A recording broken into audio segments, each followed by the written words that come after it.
నేను మీ స్వాతి ఉస్మానియా యూనివర్సిటీ. మొన్న కవిత గారు లేఖ రాయడం జరిగిందనమాట. ఆ లేఖను ఒకసారి మనం చూద్దాం. ఆమె రాసినటువంటి ఆ పదాలు కూడా ఎంత గౌరవనీయంగా ఉన్నాయో చదువుదాం ఒకసారి మనం. శ్రీయుత గౌరవనీయులైన చైర్మన్ గారికి తెలంగాణ శాసన మండలి ఈ విషయం ప్రస్తావించింది. ప్రత్యేక ప్రస్తావన ఉద్యోగ నియామకాలలో తెలంగాణ యువతకు జరుగుతున్న అన్యాయాల గురించి.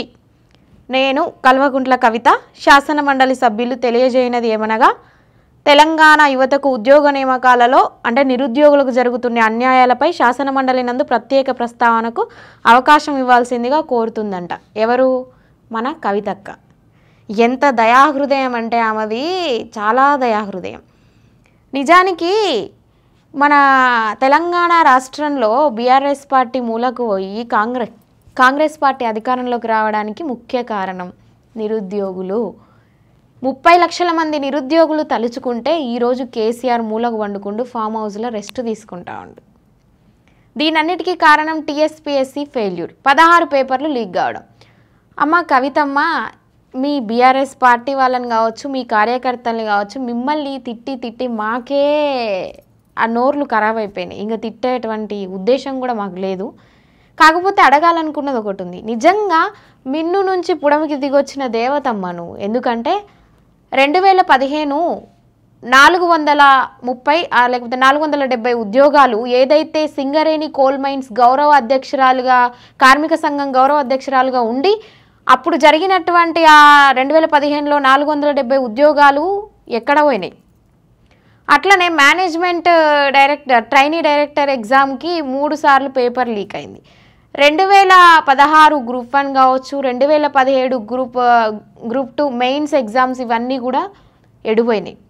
అట్లనే చూసుకుంటే 2022, 2023 టీఎస్పీఎస్సీలో 16 పేపర్లు లీక్ అయినాయి.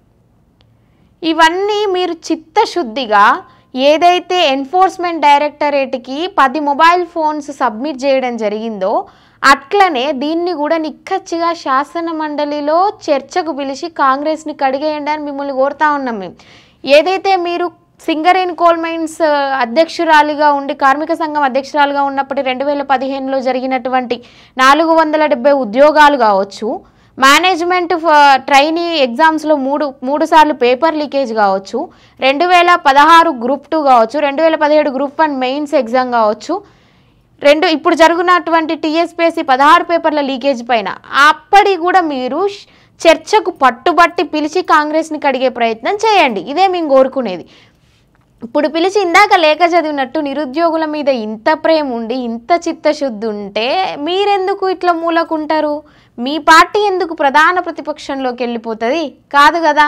ఈ కపట ప్రేమలు చూపించి కపటంగా ఇంకా ఎన్ని రోజులు నాటకం ఆడదామని చూస్తూ ఉన్నారు. ప్రజలను ఎప్పుడు పిచ్చోళ్ళని చేయడమే ఒక గొప్ప తెలివితేటలుగా ఒక అస్త్రాన్ని చేసుకొని సమాజంలోకి ప్రజల్లోకి బయలుదేరదామని చూస్తూ ఉంటారు.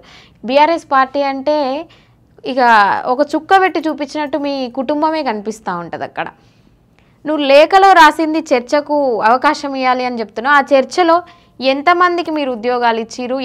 ఎప్పుడు చూసినా 1,00,000 ఉద్యోగాలు భర్తీ చేసినామని చెప్పే మీ అన్న కేటీఆర్ కావచ్చు, విద్యార్థులకు మేమేం అన్యాయం చేయలేదని చెప్పే మీ నాన్న కేసీఆర్ కావచ్చు, మీరు కావచ్చు, మీరున్నటువంటి పరిపాలించినటువంటి 10 సంవత్సరాల పాలనా కాలంలో విద్యార్థులకు ఒరిగిందేమిటి? వారు చేసుకున్నటువంటి ఇదేంటిది?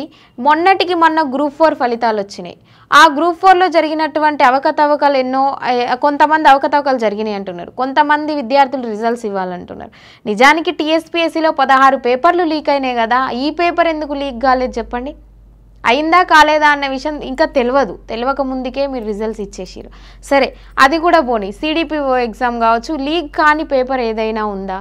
దీని మీద నిజంగా చర్చకు పిలిచే అంత చిత్తశుద్ధి మీకుంటే జరిగినటువంటి 2014 నుంచి జరిగినటువంటి టీఎస్పీఎస్సీలో ఏ ఎగ్జామ్ జరిగినా కూడా దాని మీద విచారణ జరగాలి కదా, దాని మీద కూడా చర్చ జరగాలి కదా.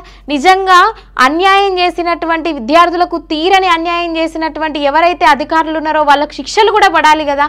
వాళ్లకు శిక్ష పడేసేదాకా కూడా ప్రతిపక్షంలో మీరుండి ప్రభుత్వాన్ని గుచ్చి అడిగి ఇట్లనే చర్చలకు ఆహ్వానించి వాళ్ళని విమర్శించే పని కాకుండా ఇట్లాంటివి పెట్టుకొని మీరు పరిపాలనలో ఉన్నప్పుడు జరిగినటువంటి ఎగ్జామ్స్లో జరిగిన అవకతవకల గురించి కూడా చర్చించాలని మనస్ఫూర్తిగా కోరుతాను. ఎందుకంటే నీలాంటి దేవతలు చాలా రేరుగా ఉంటారు. వాళ్ళ తప్పుల్ని వాళ్ళు కప్పిపుచ్చుకుంటా ఉంటూ ఏదో అంటారు కదా, ఒక సామెత ఉంటుంది, మన వీపు మనకు కనిపించదు పక్కన వాళ్ళకి కనిపిస్తుంది అన్నట్టు. మీరు పరిపాలించినటువంటి 10 సంవత్సరాలలో ఏవైతే ఎగ్జామ్స్ జరిగినాయో 2014 నుంచి మొదలుకుంటే మొన్న 2023 వరకు కూడా జరిగినటువంటి టీఎస్పీఎస్సీ ఎగ్జామ్స్ కావచ్చు, కాంపిటేటివ్ ఎగ్జామ్స్ ఎందులోనైనా ఆఖరికి చిన్న చిన్న బోర్డులు, తెలంగాణ పోలీస్ రిక్రూట్మెంట్ బోర్డ్స్ కావచ్చు, జీవో నెంబర్ 46 విషయంలో కావచ్చు, ఈరోజు డిఎస్సి వర్టికల్ హారిజెంటల్ రిజర్వేషన్ల పైన కావచ్చు, ఎక్కడ చూసినా కూడా విద్యార్థులల్లా ఒక విధానమైనటువంటి అసంతృప్తి తప్పితే ఎక్కడా కూడా స్వరాష్ట్రంలో తెలంగాణ రాష్ట్రంలో సాధించుకున్నటువంటి ఉద్యోగాలలో సంతృప్తి లేదు. ఎవరికి చూసినా ఎక్కడ ఏదో ఒక మెలుకబెట్టి కూర్చున్నారు. మరి ఇవన్నీ బయటికి తోడి మీరు వాటి మీద విచారణ జరిపి వాటిని చర్చకు పిలిచి, నిజంగా మీరు వీటి మీద చర్చను పిలిచి కాంగ్రెస్ పార్టీని కడుగుదాం అనుకుంటున్నారా? అనుకుంటే అది త్వరగా చేయండి. కాంగ్రెస్ పార్టీని కడగడానికి వాళ్ళు ఉన్నప్పుడు వచ్చినటువంటి నోటిఫికేషన్లు కావు, వాళ్ళు ఇచ్చినటువంటి ఉద్యోగాలు కాదు, వాళ్ళ ప్రభుత్వ పరిపాలనలో జరిగినటువంటి ప్రక్రియ కాదు, ఇది మొత్తం మీరు చేసినటువంటి పరిపాలనా కాలంలో జరిగినటువంటి ప్రక్రియలే. కాబట్టి నియామక పత్రాలు కూడా ఇచ్చే హక్కు లేదు కాంగ్రెస్ పార్టీకి. మందికి పుట్టిన పిల్లల్ని వాళ్ళ పిల్లలుగా చెప్పుకుంటా ఉన్నారు అని కూడా మీరు ఒక స్టేట్మెంట్ ఇవ్వడం జరుగుతూ ఉంది. మరి మీకు పుట్టిన పిల్లల్ని మీకు చదువుకోవడం తెలవాలి కదా, గాలికి వదిలేసే సంస్కృతి మీకు ఉండదు కదా.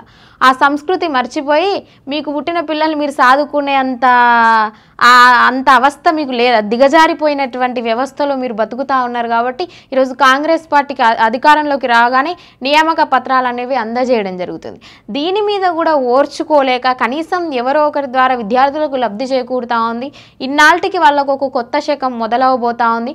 సంతోషంగా కొంచెం సంతృప్తి పరంగా ఈరోజు విద్యార్థులు నడుస్తూ ఉన్నారు అన్నది కూడా ఆలోచించకుండా ప్రతిపక్షంలో ఉన్నటువంటి ఆ బాధ్యతను మర్చిపోయి ఎప్పుడు చూసినా కూడా అధికారంలో ఏ పార్టీ అయినా ఉండనివ్వచ్చు, అధికార పార్టీని ఎప్పుడు విమర్శించడమే దీటుగా వెళ్ళేటువంటి ప్రతిపక్షాలు ఎప్పుడు కూడా ప్రజల్లో నిలబడవు, ప్రజల్లో మమేకం కాలేవు. ఇప్పుడు కాకపోయినా రాబోయే ఎంపీ ఎలక్షన్స్ కావచ్చు, రాబోయే అసెంబ్లీ ఎలక్షన్స్ కావచ్చు, ఇక ముందు రాబోయే స్థానిక సంస్థల ఎన్నికలు కావచ్చు, ఎక్కడైనా కూడా ఓటమి అనేది మీకు తప్పనిసరిగా ఎదురు చూడవలసినటువంటి పరిస్థితిని మీరే కొని తెచ్చుకుంటా ఉన్నారు.